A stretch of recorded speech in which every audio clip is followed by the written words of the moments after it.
मालेगांव के साथ साथ महाराष्ट्र के अंदर मुसलमानों के साथ में जो सलूक हो रहा है, जो नाइंसाफी हो रही है, उसको किस तरीके से रोका जा सकता है। इसको रोकने के लिए तुमको और हमको नौजवानों आसिफ शेख रशीद साहब के हाथों को मजबूत करना बहुत जरूरी है। आपने पिछले दिनों देखा हो साहब, अगर मुझको टिकट नहीं देते हैं तो शेख आसिफ साहब जिसको टिकट देंगे मैं उसका काम करूंगा, उसकी वर्करी करूंगा और सभी का ये फर्ज बनता है। मंच पे बैठे हुए हमारे जिम्मेदारान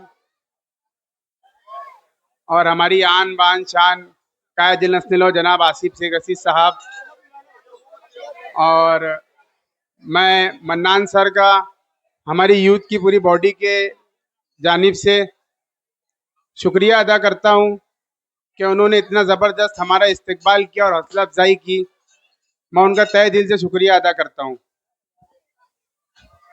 अभी यहाँ पर बात हो रही थी कि हम चाय पे चर्चा का जो प्रोग्राम है वो करने के लिए निकले हैं, तो मन्नान सर को ये हमारी चीज़ें बहुत पसंद आई तो इस्तकबाल रखा है।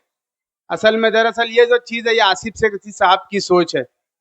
आसिफ साहब जो सोचते हैं तो बहुत दूर अंदेश नेता है आसिफ शेख रशीद साहब हमारे, तो वो उस हिसाब से सोचते हैं।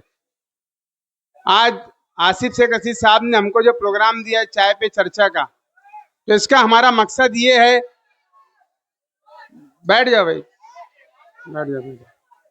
इसका मकसद हमारा मेन ये है कि किस तरीके से मालेगांव शहर के नौजवानों को इस्लाम पार्टी से जोड़ा जाए। आसिफ शेख रशीद साहब ने हमें एक टारगेट दिया है कि 50 दिनों के अंदर तकरीबन हमें 100 मीटिंगें करनी है, 100 चाय पे चर्चा के प्रोग्राम करने हैं। और अल्हम्दुलिल्लाह हमारे 12 प्रोग्राम कल तक के हो चुके हैं, 13 प्रोग्राम हमारे कल तक के हो चुके हैं। और बरोज शनिचर मतलब कल अख्तराबाद में एक प्रोग्राम है और एक बिस्मिल्लाह होटल जाफर नगर के अंदर हमारा एक प्रोग्राम है। वैसे कल 2 प्रोग्राम में हम रोजाना 2 प्रोग्राम कर रहे हैं। ये प्रोग्राम करने का मकसद हमारा सिर्फ ये है कि किस तरीके से मालेगांव शहर के साथ साथ महाराष्ट्र के मुसलमानों के ऊपर जो मुसीबतें आ रही है, तो बहुत से नौजवान ऐसे हैं कि सियासत में वो वक्तिया दिलचस्पी लेते हैं कि आज जो हो रहा है वो आज ही देखते हैं और भूल जाते हैं, वो कल के आने वाले फिक्र नहीं करते। तो इसी फिक्र को लेकर आसिफ शेख रशीद साहब चाहते हैं कि मालेगांव शहर के नौजवानों में सियासी बेदारी किस तरीके से हमेशा के लिए रहे। वक्तिया सियासी बेदारी नहीं रहना चाहिए कि इलेक्शन आए और चला जाए, ऐसा हमारे सियासी बेदारी नहीं रहना चाहिए। आज आसिफ शेख रशीद साहब ने जो ये प्रोग्राम स्टार्ट किया चाय पे चर्चा, ये करने का मकसद हमारा आप तक के हमारी पार्टी की जो पॉलिसी है, इस्लाम पार्टी की पॉलिसी को पहुंचाना है। हमारा मकसद आसिफ शेख रशीद साहब की सोच को आप लोगों तक के पहुंचाने का मकसद। हमारा जो असल मकसद है कि किस तरीके से मालेगांव के साथ साथ महाराष्ट्र के अंदर मुसलमानों के साथ में जो सलूक हो रहा है, जो नाइंसाफी हो रही है, उसको किस तरीके से रोका जा सकता है। इसको रोकने के लिए तुमको और हमको नौजवानों आसिफ शेख रशीद साहब के हाथों को मजबूत करना बहुत जरूरी है।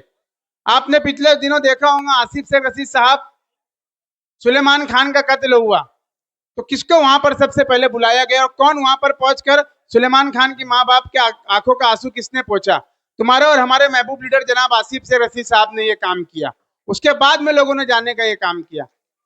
आसिफ शेख रशीद साहब को आज पूरे महाराष्ट्र के मुसलमान एक उम्मीद भरी नजरों से देख रहे हैं कि किस तरीके से वो ये देख रहे हैं किस तरीके से इलेक्शन हारने के बाद में हमारे लीडर आसिफ शेख रशीद साहब किस तरीके से मालेगांव के मुसलमानों के साथ साथ महाराष्ट्र में जहां कहीं भी कुछ होता है तो सब में पहले पहुंचने वाले का नाम आसिफ शेख रशीद साहब है। उनको भी ये महसूस होता है कि हमारे बीच में ऐसा लीडर नहीं है, इस वजह से वो आज मालेगांव शहर के लीडर को हमारे आसिफ शेख रशीद साहब को पसंद कर रहे हैं और जहां कहीं भी कुछ मुसीबतें परेशानी आती है आसिफ शेख रशीद साहब को बुलाते हैं। मैं आज अपनी बात यहाँ पर मुख्तसर करूंगा क्योंकि हमारे महबूब लीडर जनाब आसिफ शेख रशीद साहब को भी हमको सुनना है।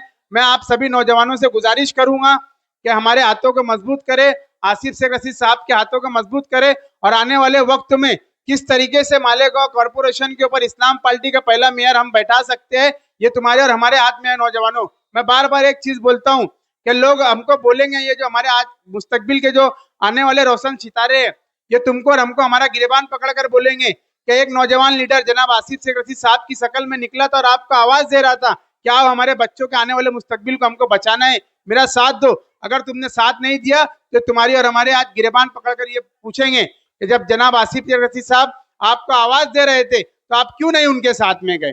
तो तुम्हारे हमारे बच्चे के मुस्तकबिल को बचाने के लिए हमारे महबूब लीडर जनाब आसिफ शेख रशीद साहब के हाथों को मजबूत करिए और इस्लाम पार्टी के जो हमारी जो जड़ें है, जितने भी यहाँ पर माइनॉरिटी डिफेंस कमेटी हो या जो भी है, इनको मजबूत करके आसिफ शेख रशीद साहब के हाथों को मजबूत करिए। मैं अपनी बातों को इतना रखकर शुक्रिया। अस्सलाम वालेकुम। अस्सलाम वालेकुम।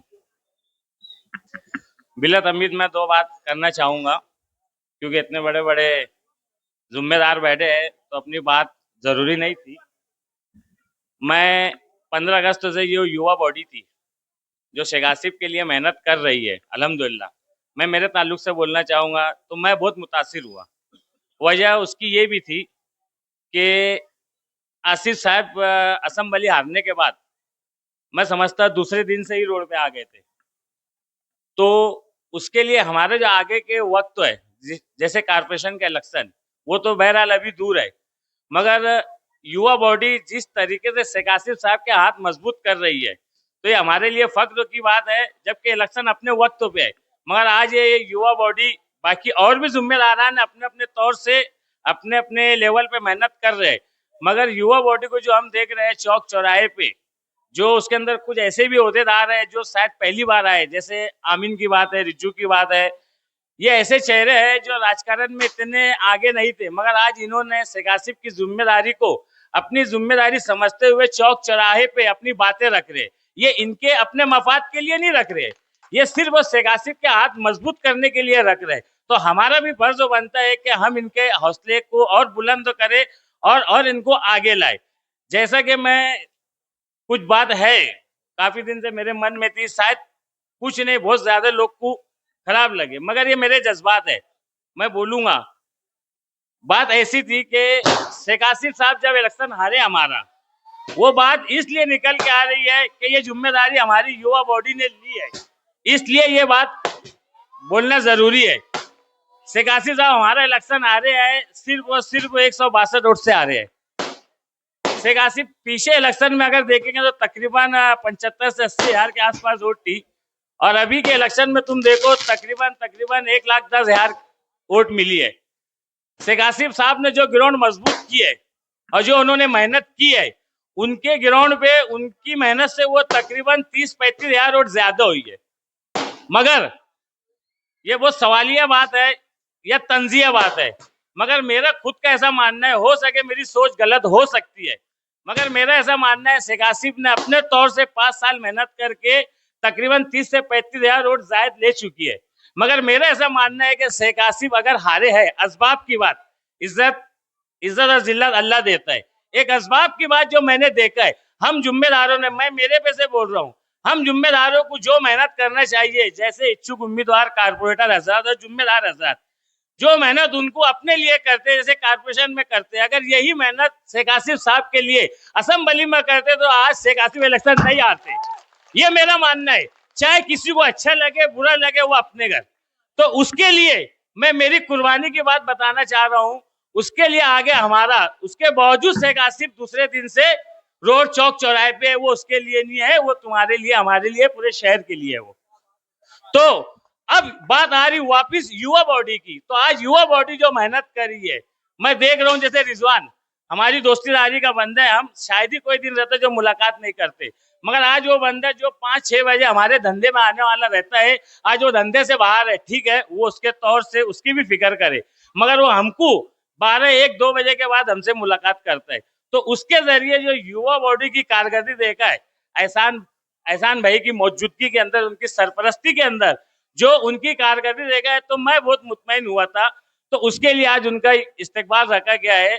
आगे के लिए मैं अपने तौर से एक बात कहना चाहूंगा, और वो जिम्मेदारी से कह रहा हूँ, और ऐसी जगह कह रहा हूँ जो मेरा घर है, मेरा इलाका है, मेरे अपने लोग हैं, सुन रहे।